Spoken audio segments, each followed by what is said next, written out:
Gli specialisti del RIS di Messina si sono messi al lavoro nell'abitazione al piano terra di Vicola Veni a Naro, dove è stata trovata carbonizzata la 54enne Maria Rus. I rilievi della casa di Delia Zarnisco in via Vinci sono stati conclusi nella tarda serata di ieri. Entrambe le donne, ricordiamo, che sono state uccise il 5 gennaio. Per i delitti è stato fermato un giovane romeno.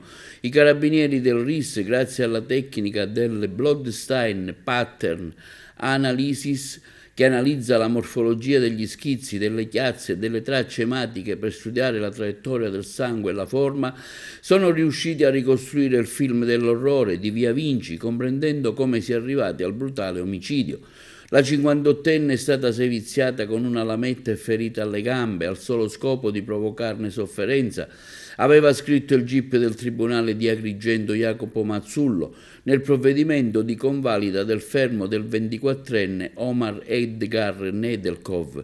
Gli esiti dei rilevi fatti in via Vinci dovranno essere incastrati con quanto emerso dalla TAC prima e dall'autopsia dopo, che entrambe le vittime avrebbero riscontrato lesioni plurime. Le relazioni verranno consegnate sui tavoli del procuratore aggiunto Salvatore Vella e del sostituto Elettra Consoli, che stanno coordinando l'inchiesta sul duplice massacro.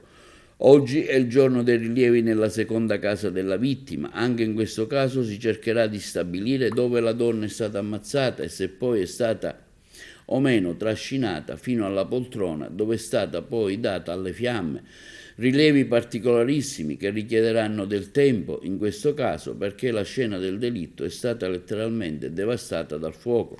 Ricordiamo che per la giornata di domani, venerdì alle ore 17, è prevista una mobilitazione indetta dal sindaco di Naro, Maria Grazia Brandara, una marcia dei 200 passi nel tratto di strada tra le abitazioni delle due vittime, con un momento di raccoglimento davanti alla chiesa di Sant'Erasmo e poi fino ad arrivare alle due abitazioni di via Vinci e Vicolo Vania, dove sono stati avvenuti due omicidi, e verranno portati dei fiori davanti alle case. Parteciperà alla manifestazione anche il console della Romania.